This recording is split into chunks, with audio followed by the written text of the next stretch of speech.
આજે સમજીશું અરવલ્લી પર્વતમાળા અંગે ચાલી રહેલા વિવાદ વિશે। જોઈશું શું સાચે અરવલ્લી પર્વતમાળાનું અસ્તિત્વ જોખમમાં છે। શું અરવલ્લીની પર્વતમાળામાં ખોદકામ થઈ જશે કે પછી કોઈ ગેરસમજ છે? માત્ર 4 મિનિટમાં આ બધા સવાલોના જવાબ આપને મળી જશે। આ સાથે જ જોઈશું ઠંડી ક્યારથી પોતાનું જોર બતાવશે। ઉપરાંત આજે આપને એ દ્રશ્યો પણ બતાવીશું જે પહાડો પરથી આવ્યા છે, જ્યારે અમદાવાદના લાફાકાંડનો પાર્ટ 2 અને ગુજરાતમાં એક જ દિવસમાં સર્જાયેલી અકસ્માતોની હારમાળાના સીસીટીવી પણ જોઈશું। અને છેલ્લે જોઈશું 31st પહેલા ક્યાં ક્યાં દારૂની રેલમછેલ થઈ રહી છે। તો ચાલો શરૂ કરીએ અને જોઈએ વિગતે અહેવાલ। પહેલા વાત કરીએ સુપ્રીમ કોર્ટના એક ચુકાદા બાદ 4 રાજ્યોમાં આંદોલનની ચિંગારી ભડકી છે અને આ ચિંગારીની જ્વાળાઓ ગુજરાત અને રાજસ્થાનથી લઈ દિલ્હી સુધી ભડકી શકે છે।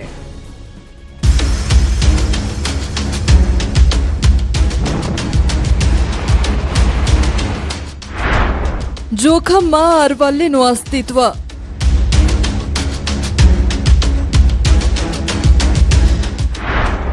પહાડનો સવાલ, રસ્તા પર બબાલ।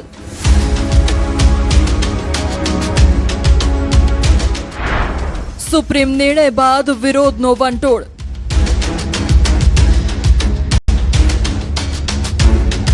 અરવલ્લીની પર્વતમાળા જે માત્ર પર્વતમાળા નથી પરંતુ રાજસ્થાનની કરોડરજ્જુ છે। આમ તો અરવલ્લી પર્વતમાળા રાજસ્થાન, ગુજરાત, હરિયાણા અને દિલ્હી એમ 4 રાજ્યોમાં ફેલાયેલી છે, પરંતુ તેનો સૌથી મોટો ભાગ રાજસ્થાનમાં છે। સુપ્રીમ કોર્ટના એક નિર્ણયથી અરવલ્લી બચાવો આંદોલન છેડાઈ ગયું છે। સમગ્ર વિવાદને સમજતા પહેલા એ સમજો કે સુપ્રીમ કોર્ટે એવો કયો ચુકાદો આપ્યો છે જેનાથી વિરોધનો વંટોળ ઉઠ્યો છે। સુપ્રીમ કોર્ટે પર્યાવરણ, વન અને આબોહવા પરિવર્તન મંત્રાલયની સમિતિની ભલામણોના આધારે અરવલ્લીની નવી વ્યાખ્યા સ્વીકારી છે। સુપ્રીમ કોર્ટે સ્વીકાર્યું છે કે અરવલ્લી પર્વતમાળામાં આવેલા 100 મીટરથી ઓછી ઊંચાઈવાળા પર્વતીય વિસ્તારમાં ખાણકામ થઈ શકશે। જો કે ચિંતાજનક બાબત એ છે કે અરવલ્લીનો લગભગ 90% ભાગ 100 મીટરથી ઓછી ઊંચાઈ ધરાવે છે। પર્યાવરણવિદો માની રહ્યા છે કે જો સુપ્રીમ કોર્ટના નિર્ણય પર અમલ શરૂ થયો તો અરવલ્લી પર્વતમાળાનો ગુજરાતથી દિલ્હી સુધીના 90% વિસ્તારમાં રાજસ્થાનની જેમ રણ જોવા મળશે। अरावली जो है मौसम की विभीषिका से हमें बचाता है। अरावली हमें भूकंप से बचाता है। अरावली हमें कई तरह से अकाल से भी बचाता है, हमें गर्मी से भी बचाता है। इसलिए अरावली का हटना बहुत सारी प्राकृतिक विभीषिकाएं लाएंगे जिनको हम कहते हैं एक्सट्रीम क्लाइमेट इवेंट्स, वो यहाँ पे आएंगे और जनजीवन अस्त व्यस्त हो जाएगा। એટલે જ આંદોલનની આગ રાજસ્થાનથી શરૂ થઈ છે અને ધીમે ધીમે આ વિરોધની આગ ગુજરાતમાં પણ પહોંચી ગઈ છે। પ્રદર્શનકારીઓનો દાવો છે કે આ વિસ્તારોને પર્વતમાળાના રક્ષણાત્મક દાયરામાંથી બહાર કાઢવામાં આવશે તો તે ખાણકામ માફિયાઓ માટે મોકળું મેદાન પૂરું પાડી શકે છે। અરવલ્લી જિલ્લા કોંગ્રેસ પ્રમુખ અરુણ પટેલે આ અપીલ કરી છે, જેમાં તેમણે કહ્યું કે ખેતી પ્રકૃતિની રક્ષા માટે અરવલ્લી ગિરિમાળા જરૂરી છે અને અરવલ્લી પર્વતમાળાને તોડવી એ સીધા ખેડૂતના પાક અને પીવાના પાણી પર હુમલો છે। મુખ્યત્વે ઉત્તર ગુજરાતના ઘણા જિલ્લાઓમાંથી અરવલ્લી પર્વતમાળા પસાર થાય છે। અરુણ પટેલે ચીમકી ઉચ્ચારી છે કે આ નિર્ણય અમલી બન્યો તો જિલ્લા કોંગ્રેસ ખેડૂતો, આદિવાસી સમુદાય અને પ્રકૃતિ પ્રેમીઓની સાથે મળીને આ આંદોલન ચલાવશે। પ્રકૃતિ પ્રેમીઓ અને સૌ સાથે મળી આગામી સમયની અંદર અરવલ્લી બચાવોનું એક અભિયાન શરૂ કરવામાં આવશે। અરવલ્લી હારમાળાઓને કારણે અરવલ્લી જિલ્લામાં સુપ્રસિદ્ધ યાત્રાધામ શામળાજી સહિત ઘણા બધા યાત્રાધામો પણ આવેલા છે, એનું પણ સામે પ્રશ્નાર્થ ઉભો થશે। સાથે સાથે જે મેસો ડેમ, માજુમ ડેમ અને સાબરમતી નદીઓની અંદર જે વહેતું પાણી એ અરવલ્લીની હારમાળાઓમાંથી આવતું પાણી છે, જેના કારણે પાણીને પણ ખૂબ નુકસાન થવાનું છે। હવે એ પણ સમજો કે અરવલ્લી પર સંગ્રામ કેમ। અરવલ્લી પર્વતમાળાને રાજસ્થાનની લાઇફલાઇન ગણવામાં આવે છે। પર્યાવરણવિદો ચિંતિત છે। 100 મીટરથી ઓછી પર્વતમાળાનું શું થશે? રાજસ્થાનના અરવલ્લીનો મોટો ભાગ 30 થી 80 મીટર ઊંચાઈમાં છે। શું દુનિયાની સૌથી ઊંચી પર્વતમાળાને ખનન લોબીના હાથમાં સોંપી દેવાશે? જો આને પહાડ નહીં માનવામાં આવે તો સંરક્ષણ કેમ થશે?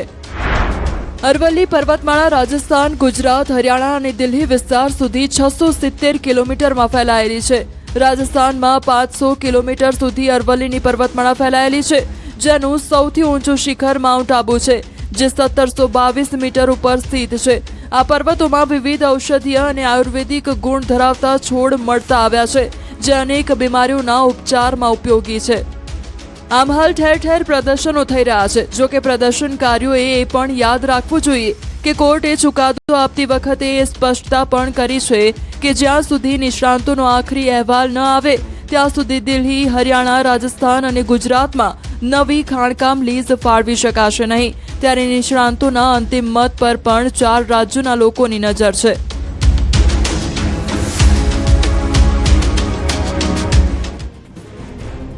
રાજ્યમાં ઠંડીનું સામ્રાજ્ય વધશે.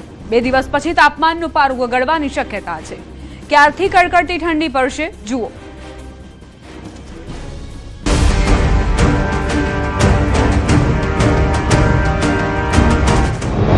વધશે ઠંડીનું ટોર્ચર.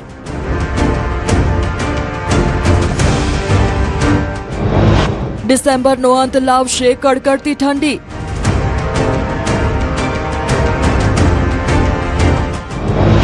માર્ચ સુધી અનુભવાશે ઠંડીનો ચમકારો. હવામાન વિભાગનું માનીએ તો ડિસેમ્બરનો અંત કડકડતી ઠંડી લઈને આવી રહ્યો છે. જો કે ગુજરાતના હવામાનમાં હાલ કોઈ મોટા ફેરફારોની સંભાવનાઓ જોવા નથી મળી રહી.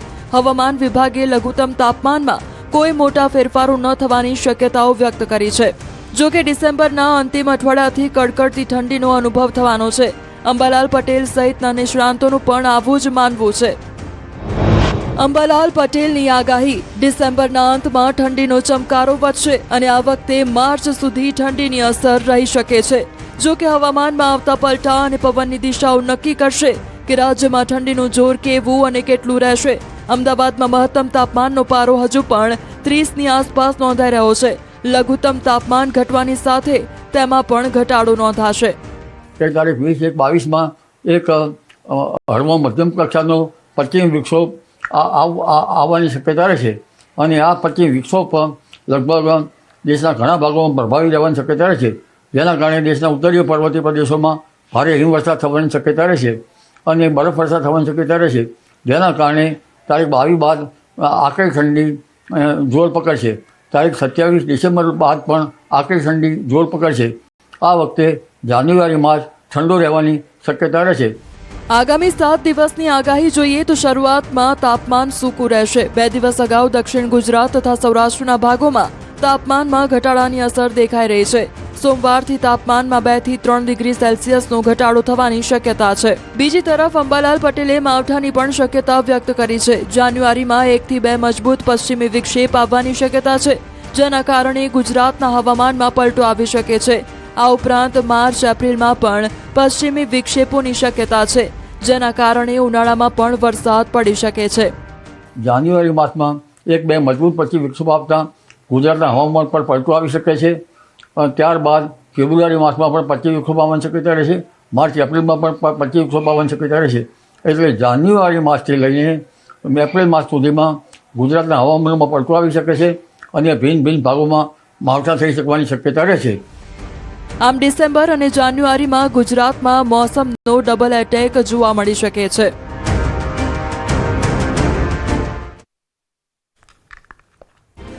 હવે આગળ વધીએ. પહાડો પર હિમવર્ષા શરૂ થઈ ગઈ છે. આ હિમવર્ષા પર્યટકોનો પોતાની તરફ ધ્યાન ખેંચી રહી છે. જુઓ પહાડોનો માહોલ.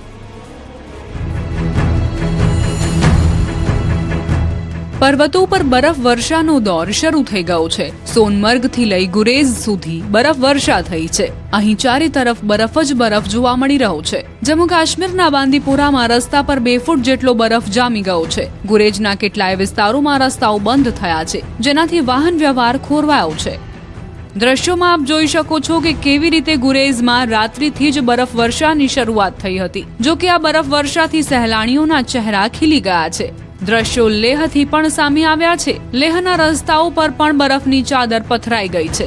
જુઓ આ દ્રશ્યો.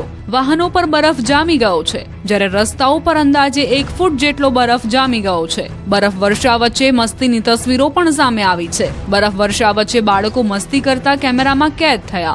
લેહમાં બરફ વર્ષાથી લેહની સુંદરતામાં 4 ચાંદ લાગી ગયા છે, જ્યારે જમ્મુ કાશ્મીરથી લદાખ જનારો હાઈવે ભારે બરફ વર્ષાના કારણે બંધ થઈ ગયો. રાતભર બરફ વર્ષા બાદ રસ્તાઓ બંધ થઈ જતા લોકોને પરેશાનીનો પણ સામનો કરવો પડ્યો. એક તરફ મેદાની વિસ્તારોમાં ઠંડીનો પારો ગગડી રહ્યો છે, બીજી તરફ પર્વતો પર હિમવર્ષાએ તાપમાનને -ડિગ્રીમાં પહોંચાડી દીધું છે. જમ્મુ કાશ્મીરના ઊંચાઈવાળા કેટલાય વિસ્તારોમાં બરફ વર્ષાની શરૂઆત થઈ ગઈ છે. વાદીઓમાં સફેદ ચમક પરત ફરી હોય તેવું લાગી રહ્યું છે. લેહમાં બરફ વર્ષાનો દોર શરૂ થયો છે. રસ્તાઓ પર બરફનો કબજો છે. વાહનો પર પણ બરફ જામી ગયો છે. લેહમાં બરફ વર્ષાથી સહેલાણીઓ ખૂબ ખુશ છે. બરફ વર્ષાના કારણે મનમોહક નજારો જોવા મળી રહ્યો છે. સોનમર્ગમાં પણ આવું જ વાતાવરણ છે. ચારે તરફ બરફની ચાદર પથરાયેલી છે. સોનમર્ગમાં થયેલી બરફ વર્ષાના કારણે અહીં આવેલા સહેલાણીઓનું બરફમાં મસ્તી કરવાનું સપનું સાકાર થઈ ગયું. સહેલાણીઓએ અહીં સ્વર્ગ જેવો અનુભવ કર્યો. જમ્મુ કાશ્મીરના બાંદીપોરાની તસવીરો જુઓ. અહીં પર્વતો સફેદ રંગમાં રંગાયા છે. ભારે બરફ વર્ષાના કારણે વૃક્ષો, ઘરની છત અને રસ્તાઓ પર બરફનું સામ્રાજ્ય જોવા મળ્યું. બરફ વર્ષાના કારણે ગુરેઝના કેટલાય વિસ્તારોમાં વાહન વ્યવહાર ખોરવાયો અને રસ્તાઓ પણ લપસણા બની ગયા. એક તસવીર લદાખ હાઈવે પરથી પણ આવી. રાત્રે જમ્મુ કાશ્મીરથી લદાખ જતો હાઈવે બંધ થઈ ગયો હતો. चलाई प्लान चल रहा है तो मौसम अच्छा है, बारिश हो रही है, हल्की हल्की धुंध भी है, तो मजा आ रहा है श्रीनगर में इस बार आके. मैं सभी टूरिस्ट के साथ मतलब एक बात बताना चाहता हूँ, आप इधर आ जाइए, आप यहाँ पे देखिए कितना अच्छा लग रहा है. यहाँ पे कितना मौसम बढ़िया हो रहा है और यहाँ पे जो बर्फबारी का सिस्टम जल्दी होने वाला है स्टार्ट, श्रीनगर में खासकर. स्नोफॉल होना चाहिए. हम वो सोच कर आए हैं अभी, मतलब वो एंजॉय करना है. बस बच्चे के लेके आए हैं, सब लोग वही चाहते हैं. अभी आए सब लोग एंजॉय किए. આ તરફ શ્રીનગરમાં કડકડતી ઠંડીનો ચમકારો જોવા મળી રહ્યો છે. ડાલ તળાવનું પાણી પણ જામવા લાગ્યું છે.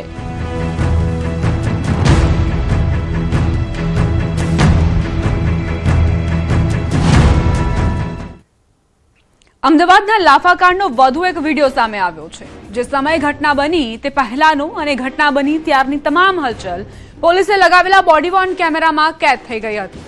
જો 8 મિનિટમાં 16 ગાળો બોલનાર મહિલાએ શું કર્યું હતું.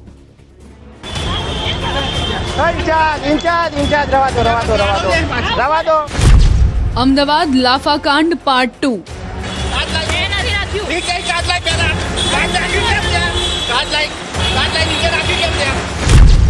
યુવતીનો વધુ એક વિડીયો.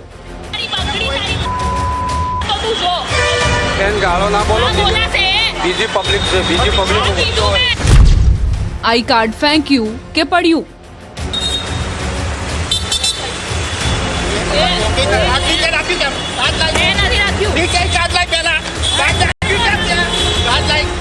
પહેલા આ વિડીયો જુઓ.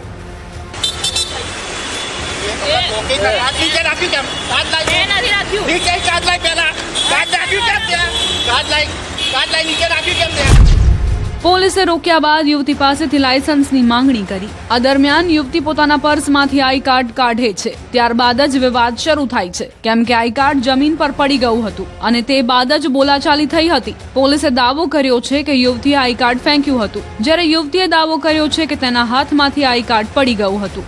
અમે પણ આ વિડીયો વારંવાર જોયો. જો કે કોના દાવામાં દમ છે તે નક્કી ન થયું. જો કે આ મામલે હવે કોર્ટમાં ખુલાસા થશે. યુવતીએ આઈ કાર્ડ ફેંક્યું હતું કે પડી ગયું હતું, કેમ કે લાફો મારનાર પોલીસ કર્મીને સસ્પેન્ડ કર્યા બાદ હવે ફરિયાદ પણ નોંધી લીધી છે. ગેરવર્તણૂક કરનાર ટ્રાફિક પોલીસ કર્મી જયંતી ઝાલા વિરુદ્ધ મહિલાએ ફરિયાદ નોંધાવી છે. પોલીસે ઇરાદાપૂર્વક વ્યથા પહોંચાડવા અંગેની ફરિયાદ નોંધાઈ છે. બોલાચાલી દરમિયાન ભીડ પહોંચવા જયંતિભાઈએ આ બેનને એક લાફો મારી દીધેલાના આક્ષેપો મહિલા દ્વારા કરવામાં આવેલા છે અને આ જે ટુ વ્હીલર ચાલક મહિલા બેન છે એમની ફરિયાદ લઈ બીએનએસ કલમ 115(2) અને 351(2) મુજબ ગુનો દાખલ કરી આગળની તપાસ હાથ ધરેલ છે. મહત્વનું છે કે અમદાવાદના પાલડી વિસ્તારમાં 2 દિવસ અગાઉ રાત્રે ટ્રાફિક પોલીસે વકીલ યુવતીને રોકતા યુવતીએ પોલીસ સાથે ગાળાગાળી કરી હતી. યુવતી અપશબ્દો બોલતા પોલીસ કર્મીએ યુવતીને લાફો માર્યો હોવાનો દાવો છે. આ ઘટનાના 2 દિવસમાં 2 વિડીયો સામે આવ્યા છે.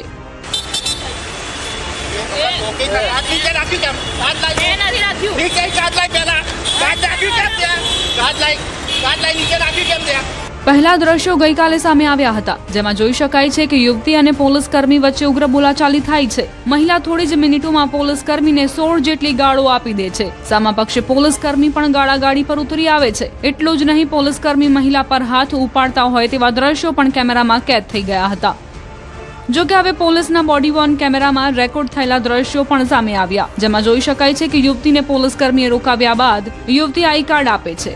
જો કે એ કહેવું મુશ્કેલ છે કે યુવતી આઈ કાર્ડ ફેંકે છે કે પડી જાય છે, જે બાદ પોલીસ કર્મી ઉગ્ર બોલાચાલી કરવા લાગે છે. અન્ય પોલીસ કર્મી તેને રોકવાની કોશિશ કરે છે, પરંતુ સાહેબ શાંત નથી થતા અને વાત લાફા સુધી પહોંચી જાય છે. પીડિત યુવતીએ પુરાવા રૂપે પોલીસ કર્મીએ માર માર્યાનો વિડીયો રજૂ કર્યો હતો, ત્યારે પોલીસ તેને ઉપાડીને પોલીસ સ્ટેશન લઈ ગઈ હતી, જ્યાં પોલીસ સ્ટેશનમાં તેને કલાકો સુધી બેસાડી રાખવામાં આવી હોવાનો પીડિત યુવતીએ પોલીસ પર ગંભીર આક્ષેપ લગાવ્યો હતો. સમગ્ર મામલે આરોપ પ્રત્યારોપ વચ્ચે યુવતીનો વિડીયો પણ સામે આવ્યો હતો.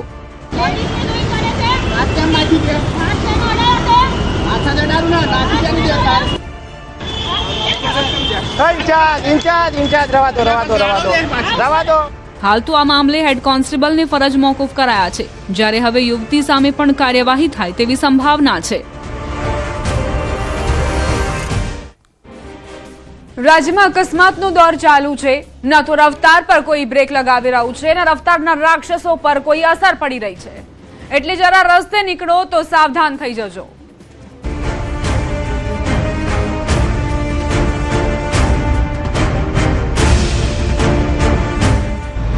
રસ્તે રસ્તે રખડતા યમદૂત, રસ્તે રસ્તે મોતની ટક્કર.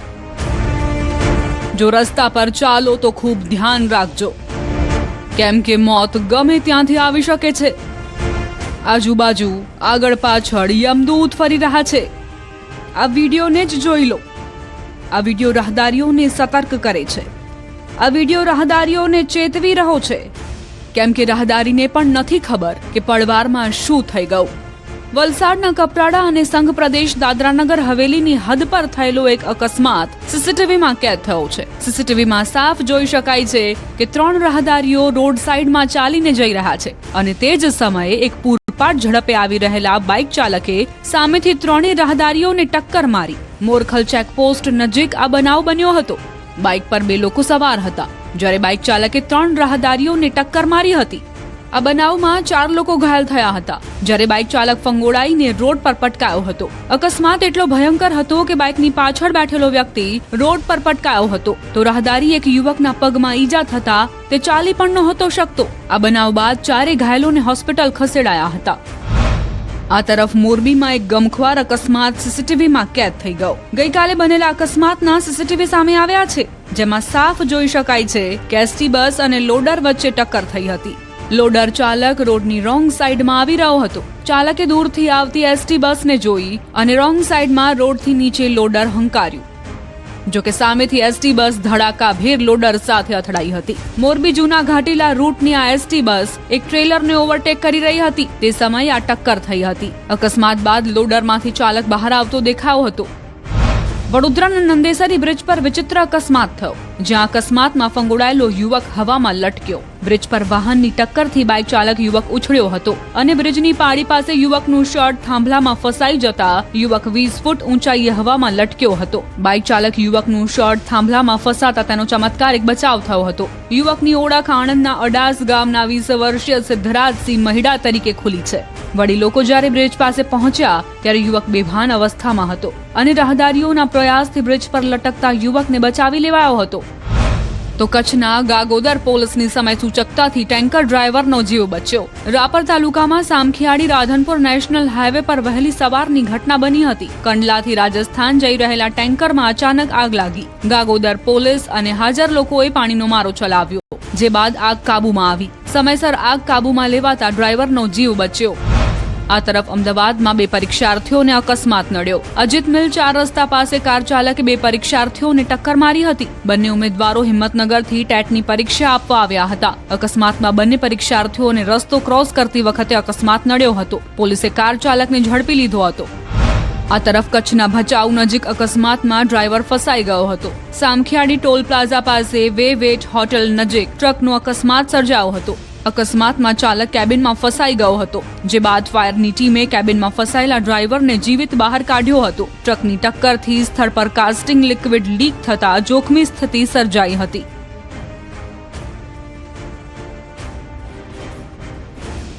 31મી ડિસેમ્બર પહેલા રાજ્યમાં બુટલેગરો સક્રિય થઈ ગયા છે.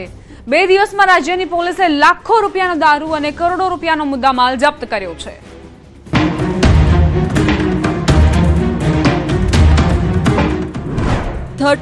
પહેલા દારૂની રેલમછેલ, સરહદી વિસ્તારમાંથી દારૂ ઘુસાડવા પ્રયાસ. મોરબીના ટંકારાના બંગાવડી નજીકથી 42 લાખથી વધુની કિંમતનો દારૂ ઝડપાયો છે. દાવો છે કે 31ની ઉજવણી માટે લઈ જવાતા દારૂના જથ્થાને સ્ટેટ મોનિટરિંગ સેલે ઝડપી પાડ્યો હતો. એસએમસીની ટીમને બાતમી મળી હતી કે એક કન્ટેનરમાં દારૂનો જથ્થો આવી રહ્યો છે, જેના આધારે સ્ટેટ મોનિટરિંગ સેલની ટીમે વોચ ગોઠવી હતી અને કન્ટેનરમાં ચેકિંગ કરતા કન્ટેનરમાંથી 3072 જેટલી દારૂની બોટલ મળી આવી હતી. દારૂ, કન્ટેનર, મોબાઈલ અને રોકડ સહિત એસએમસીની ટીમે કુલ 62 લાખ રૂપિયાનો મુદ્દામાલ જપ્ત કર્યો હતો. દારૂ સાથે 2 શખ્સોને પણ ઝડપી લીધા હતા, જ્યારે અન્ય બુટલેગરોના નામ ખુલતા પોલીસે વધુ તપાસ શરૂ કરી છે. આ તરફ અરવલ્લીમાંથી 91 લાખ રૂપિયાનો વિદેશી દારૂ ઝડપાયો હતો. શામળાજી પોલીસે 91 લાખથી વધુના વિદેશી દારૂ સાથે 2 આરોપીની ધરપકડ કરી હતી. શામળાજી અણસોલ ચેકપોસ્ટ પર ચેકિંગ કરાતા દારૂનો જથ્થો ઝડપાયો હતો. પોલીસે અહીં દારૂ સહિત કુલ 1 કરોડ 2 લાખથી વધુની કિંમતનો મુદ્દામાલ જપ્ત કર્યો છે, જ્યારે કેટલાક બુટલેગરોની ધરપકડ કરી હતી. આ તરફ રાજકોટ જિલ્લામાં દારૂબંધીના લીરે લીરા ઉડી રહ્યા છે. ભાયાવદરમાં પાણીના પાઉચની જેમ ખુલ્લેઆમ દારૂ વેચાતો હોવાનો આરોપ છે. જાગૃત નાગરિકે આ અંગેનો વિડીયો વાયરલ કર્યો છે. બીજી તરફ પોલીસ અને બુટલેગરોની સાંઠગાંઠના ગંભીર આક્ષેપ પણ થઈ રહ્યા છે. ફરિયાદ કરવા ગયેલા નાગરિકને જ પોલીસે ધમકી આપી હોવાનો દાવો છે. દારૂ બંધ કરાવવામાં આવે ટાણા સામો, અને જો મને કાંઈ થયું તો એની જવાબદારી પોલીસની રહે. દારૂવાળા બધાએ ધમકીઓ આપે છે, ડરાવે છે, બરાબર ગામમાં રહેવા દેતા નથી. અને કાલે બધું આ જો બંધ કરવામાં નહીં આવે તો હવે છેલ્લો રસ્તો મારે એ છે કે આત્મવિલોપન કરવું પડશે, બરાબર. મહેસાણા બહુચરાજીમાં શેમ્પૂ અને ટૂથપેસ્ટની આડમાં દારૂની હેરાફેરીનો પર્દાફાશ થયો છે. શિવગંગા સોસાયટીમાં વોચમાં રહેલી પોલીસે દારૂ ભરેલું ડાલું ઝડપી લીધું હતું, જેમાં પણ પોલીસે એક આરોપીને દબોચી લીધો હતો, જ્યારે દારૂ સહિત કુલ 17,14,000નો મુદ્દામાલ જપ્ત કર્યો હતો. આમ રાજ્યમાં 31 પહેલા બુટલેગરો બેફામ બન્યા છે. જોકે બીજી તરફ પોલીસની પણ બુટલેગરો પર બાજ નજર છે. હવે રાજ્યના અન્ય મોટા સમાચાર જોઈએ સંક્ષિપ્તમાં. સુરતમાં એબીવીપીના કાર્યકરો ભૂલ્યા ભાન વિડીયો સોશિયલ મીડિયા પર વાયરલ થયો. કેટલાક વિદ્યાર્થીઓ કાર્યકર્તાઓની ગાડીની બહાર ઊભા રહી સ્ટન્ટ કરતા હતા અને કેટલીક ગાડીઓ બ્લેક ગ્લાસમાં દેખાય. વિડીયોના આધારે પોલીસની તપાસ. ડીઆરબી કોલેજે દક્ષિણ ગુજરાત એકમની કારોબારી બેઠક મળી હતી, જે પૂર્ણ થયા બાદ કાર રેલી નીકળી હતી. સુરતના ઉધનામાં ફરી એકવાર ખૂની ખેલ ખેલાયો. સમ્રાટનગરમાં અંગત અદાવતમાં ધનરાજ તાયડે નામના વ્યક્તિની હત્યા. હથિયારો સાથે હુમલાખોરો મૃતકના પુત્રને મારવા આવ્યા, પરંતુ પુત્ર ઘરે ન મળતા પિતા પર ચપ્પુ વડે હુમલો કર્યો, તો પરિવારજનો દોડી આવતા તેઓની ઉપર પણ હુમલો કર્યો. પોલીસે 5 લોકોની અટકાયત કરી. જામનગરમાં અપહરણની ઘટનામાં 5 સામે ફરિયાદ નોંધાઈ. જૂની અદાવતમાં ખીજડીયા બાયપાસ નજીક ફરિયાદી સુરેશ ટોલતાનું અપહરણ કરવામાં આવ્યું. ફરિયાદીના સંબંધી દ્વારા યુવતીને ભગાડી જવાના આરોપમાં અપહરણ કરી મારવામાં આવ્યો. ફરિયાદી સુરેશભાઈ આરોપી પિયુષ ચિરોડિયા અને તેના 4 સાગરીતો સામે ફરિયાદ નોંધાવી. 5માંથી 1 આરોપી પકડાયો. 4ની શોધખોળ. ગીર સોમનાથ વેરાવળમાં સફાઈ મુદ્દે તંત્ર એક્શન મોડમાં. પાલિકા પ્રમુખ અને ચીફ ઓફિસરનું સરપ્રાઇઝ ચેકિંગ. અલગ અલગ વિસ્તારમાં સફાઈ મુદ્દે ચેકિંગ કર્યું. સફાઈમાં 2 જવાબદાર કર્મચારીઓને તાકીદ. નાગરિકો અને વેપારીઓને જાહેરમાં કચરો ન નાખવા અપીલ. રાજકોટમાં ફરી એકવાર વેપારીઓ અને પાથરણા વાળા વચ્ચે ગણગણાટ શરૂ. રસ્તાઓ પર પાથરણા વાળા નાના વેપારીઓ બેસતા હોવાથી દુકાનધારક વેપારીઓને અનેક સમસ્યાનો સામનો કરવો પડ્યો છે. આ મુદ્દે વેપારીએ મંગળવારે બપોર સુધી લાખાજી રાજ બજાર બંધ રહેશે તેવો નિર્ણય કર્યો. 250થી વધુ ધંધાર્થીઓ લાખાજી રાજ બજાર પર નભે છે. લાખાજી રાજ બજારમાં વર્ષો જૂના આ પ્રશ્ન છે. રાજકોટના બેડી માર્કેટિંગ યાર્ડમાં મગફળીની આવક. બેડી માર્કેટિંગ યાર્ડ બહાર મગફળીના ભરેલા વાહનોને લાગ્યા થપ્પા. હાઈવે પર 3 કિલોમીટર લાંબી લાઈન લાગી. દૂર દૂરથી ખેડૂતો મગફળી વેચવા માટે બેડી માર્કેટિંગ યાર્ડ ખાતે આવતા હોય છે. આવક શરૂ થાય તે પહેલા જ ખેડૂતો મગફળી ભરેલા વાહનો લઈને બેડી માર્કેટિંગ યાર્ડ પહોંચ્યા. પંચમહાલ જિલ્લાના હાલોલ ખાતે ગુજરાત નેચરલ ફાર્મિંગ સાયન્સ યુનિવર્સિટીમાં આંતરરાષ્ટ્રીય નેચરલ ફાર્મિંગ, નેચરોપેથી, યોગ, ધ્યાન અને આરોગ્ય પરિષદનું આયોજન. આ પરિષદ રાજ્યપાલ આચાર્ય દેવવ્રતના અધ્યક્ષસ્થાને યોજાઈ. પરિષદમાં પ્રાકૃતિક ખેતી, સ્વસ્થતા, જીવનશૈલી અને આરોગ્ય પ્રધાન અભિગમને પ્રોત્સાહન આપવા પર ખાસ ભાર મૂકવામાં આવ્યો. અરવલ્લી પર્વતમાળાના વિવાદ અંગે કેન્દ્રીય મંત્રી ભૂપેન્દ્ર યાદવે સ્પષ્ટતા કરી છે. સાંભળો ભૂપેન્દ્ર યાદવે શું કહ્યું. બીજી તરફ સમગ્ર મામલે કેન્દ્રીય પર્યાવરણ મંત્રી ભૂપેન્દ્ર યાદવે સ્પષ્ટતા કરી છે કે અરવલ્લી પર્વતમાળાના કુલ 1.44 લાખ ચોરસ કિલોમીટર વિસ્તારમાંથી માત્ર 0.19% ભાગમાંથી જ ખનનની પાત્રતા હોઈ શકે છે. બાકીની આખી અરવલ્લી સંરક્ષિત અને સુરક્ષિત છે. अरावली में लगभग 20 से ज्यादा फॉरेस्ट रिजर्व प्रोटेक्टेड एरिया वो एज इट इज रहेंगे. तो reserve area, protected area, even 100 metre भी पहले क्या होता था, जो लोगों ने करा था कि टॉप को छोड़ के नीचे खुदाई करते थे, तो वो एक तरीके से उसके चारों तरफ करते थे. अब वो भी नहीं कर सकेंगे. तो मुझे लगता है सुप्रीम कोर्ट ने जो निर्णय दिया है, ministry of environment, survey of India, geological survey of India और जियोलॉजिकल सर्वे ऑफ इंडिया में जो इंटरनेशनल स्टैंडर्ड है रिचर्ड मार्फी, उसको दिया है. उसके बाद भी मामला सुप्रीम कोर्ट में है. हम पूरी तरीके से सहयोग करने के लिए तैयार हैं. अरावली के टॉप से लेके और जमीन तक, मतलब जमीन से पूरा ऊपर 100 जो स्ट्रक्चर है वो सारा प्रोटेक्टेड की श्रेणी में आता है. તો આ તરફ તેમણે વિપક્ષ પર વાર પણ કર્યા. ભૂપેન્દ્ર યાદવે આરોપ લગાવ્યો કે વિરોધીઓ ભ્રમ ફેલાવે છે.